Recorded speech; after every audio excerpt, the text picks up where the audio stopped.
What's up guys, it's River and today we're looking at the Canon SL3, which is the update to the very popular Canon SL2.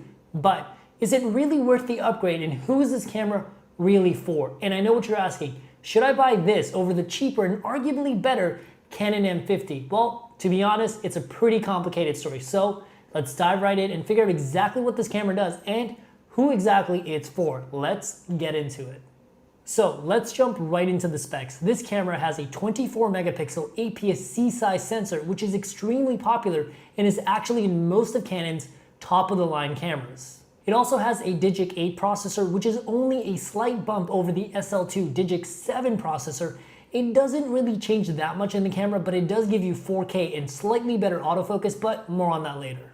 And one of the best things about the SL3 is the fact that it has a full EF mount on it, which the M50 does not. With the EF mount, you literally have access to the entire range of Canon lineup. You have Canon lenses and you have the third-party lenses, which are some of the best looking and also some of the most affordable lenses on the planet right now. With this camera, you will literally never run out of good lenses to shoot on. And above all else, the Canon colors just look perfect. The reds, the blues, the green are just the right hues. Faces and people look super attractive. There's something about Canon colors where everybody looks good and it has this classic look that everybody adores. So if you do have an ugly friend, use this camera. In terms of photos, it does 5 frames per second in continuous autofocus in full 24 megapixel Canon RAW, which unfortunately sounds way more impressive than it actually is. 5 frames per second at this price point is not that impressive and it's actually not that great. The Canon M50 does 10 frames per second with the same autofocus, so to be honest, it's kind of a letdown.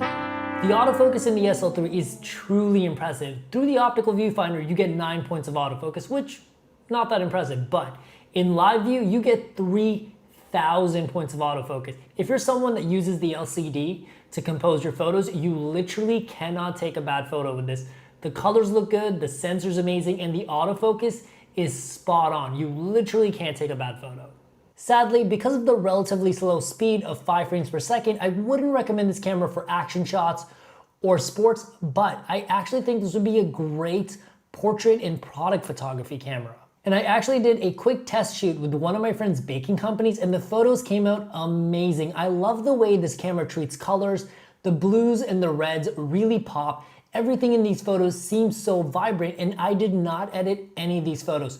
These photos looked good right out of the camera and I was really impressed with the colors. But what about video? Because the reason a lot of people are looking at the Canon M50 over the SL3 is precisely because of what the M50 does differently for video.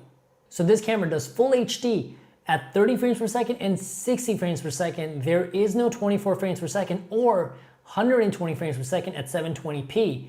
Which obviously puts this more as a camera used for streamers and vloggers or everyday people that aren't professionals. Though despite my calm demeanor, I am upset about the lack of 24 frames per second in this camera. There's no reason for it not to be there other than Canon just being cheap with its consumers. This camera does have 24 frames per second in 4K. However, that 4K comes with a massive, and I mean massive 1.6 times crop, which zooms in all of your lenses and adds a bunch of rolling shutter and soft images. Honestly, when it comes to 4K in most Canon cameras, I would just totally skip it. The only cameras that do 4K properly, probably the EOS R5, R6, and the Canon 90D. However, the one place that the 4K in this camera could be useful is if you're doing a talking head thing like this, or if you're a streamer where your camera isn't seeing that much motion. That 4K is going to be really useful for you guys simply because without motion, you're not gonna see a lot of rolling shutter, and this camera does clean HDMI out in 10-bit color. So if you're a Twitch streamer or a YouTube streamer, you'll find this camera really useful. And this camera does have digital image stabilization, which comes in really handy for handheld work for both photo and video. It's something you won't notice until it's gone, but it's extremely useful. And the autofocus for video in this camera is spectacular. The autofocus for photos is amazing, but for videos, it is just so seamless and simple. It does really good face and object tracking, plus the SL3 has eye tracking. If you're shooting people with this camera, you are literally gonna have no problem whatsoever keeping people in focus.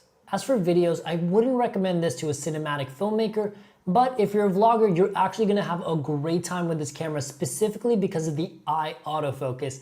And if you're a streamer, you're gonna get great stuff. If you're someone that's a vlogger, a streamer, just kind of an internet personality that wants to create a lot of content, you're actually really gonna enjoy this camera. With that being said, the M50 also has dual pixel autofocus, also has 4K, but it also does 720p at 120 frames per second, but that's not the full story. There's one more thing that we have to look at before we can decide what camera is better for you.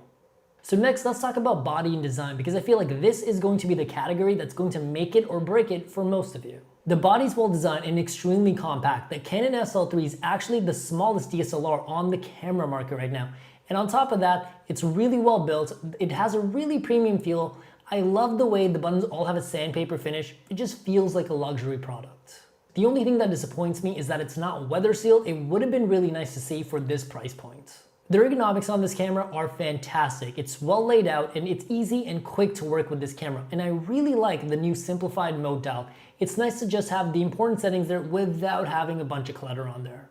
And the touchscreen on the back of this camera makes it way easier to work with. You can quickly and easily navigate through all the different settings, change your shutter, ISO, everything right from the screen without having to figure out what button does what or dig through a bunch of menus. And while we're talking about the touchscreen, it's one of my favorite features on this camera. It's a flip out screen that comes out to the side so you can get many viewing angles and also flip it around to see yourself. And on top of that, because it's a touchscreen, you can actually touch to focus on different things, which makes focusing way easier. Software and menu-wise, it's spectacular. Canon cameras are known for their amazing user interface, and this camera is no different. It's really easy to go through the menu. They're really simple. There's really not that many of them. You could literally give this camera to anybody, and it's pretty easy to just pick up and figure it out on your own. And on top of that, the user interface for controlling the actual camera is really snappy, really well laid out. This camera is an absolute pleasure to use, and it's not that complicated. One of the best things this camera and pretty much every Canon camera has going for it is the fact that they're so accessible and easy to use. And if you're a beginner, you're really gonna like this camera because it actually has a creative beginner mode built right in that actually gives you suggestions based on what you're trying to achieve. It'll actually ask you, do you wanna make this more vivid? Do you wanna make the colors like this? Do you wanna make this like this? It'll actually step by step guide you through what you're trying to achieve and help you set up the camera. It's kind of like having your own assistant built into the camera. One place the SL3 really shines that the M50 definitely does not is battery life. The Canon SL2 and the SL3 use the exact same battery, but the SL3 actually gives you double the battery life thanks to the DIGIC 8 processor. I've been shooting non-stop with the SL3 for the last 3 days and I still don't have to charge my battery. The battery life on this camera is truly impressive. And that's probably the biggest thing that sets the Canon SL3 and the M50 apart. The SL3 has things like Creative Assistant built right in, a nice big robust DSLR body style, and a way better battery life. The M50 is a really good camera specs wise, but it's small, it doesn't have an EF mount, it doesn't have the greatest battery life, and it definitely doesn't have a Creative Assistant, which is key for someone that's just starting out and is a beginner that's trying to learn. So the moment of truth, is the Canon SL3 worth buying, and should you get it over the Canon M50? It's a complicated story, but this is my brutally honest opinion. I mean this in the nicest way possible. You should never, ever buy the Canon SL3 unless you're someone that specifically wants to cut no corners and you just want a DSLR beginner camera with an EF mount with a great battery life. You like that body style with the shutter slap and all, and you just don't want to deal with small mirrorless cameras, then get the SL3. It makes sense. You just don't want to deal with the fuss. But if you're someone that cares about specs and what comes out of your camera more than like what your camera looks like or how it feels in your hands, definitely get the Canon M50, because without a doubt, the Canon M50 is a better camera than the SL3. But there's more. The one thing to note is that the Canon M50 isn't an EF mount lens. You only get Canon M lenses, which is the mirrorless lenses.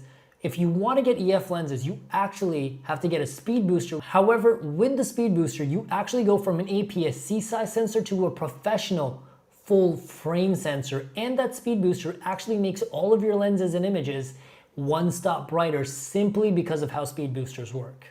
And with the speed booster, the two cameras are actually much more on par, so it really depends, what do you want to use the cameras for? Personally, I recommend the SL3 to someone that doesn't want to have to deal with adapters or all that fuss, just wants a DSLR with long battery life, wants that nice DSLR feel in their hands, and wants to be able to natively use EF lenses with no fuss or adapters. Because one thing to be said about using a speed booster on the M50, your autofocus isn't quite as good. It's still pretty good, but it's not as good as a native EF lens. I don't think I would ever buy the Canon M50 without a speed booster. The Canon M line of lenses simply doesn't have a very good selection, and I don't think they look quite as good as the EF lenses, which are way more accessible and way more affordable. I think the Canon M50 is a really nice budget video camera, and obviously in the right hands, I've seen people put cinema glass with the speed booster and it looks incredible, but I think I'd rather stick to the SL3 just because I've got my native EF lenses,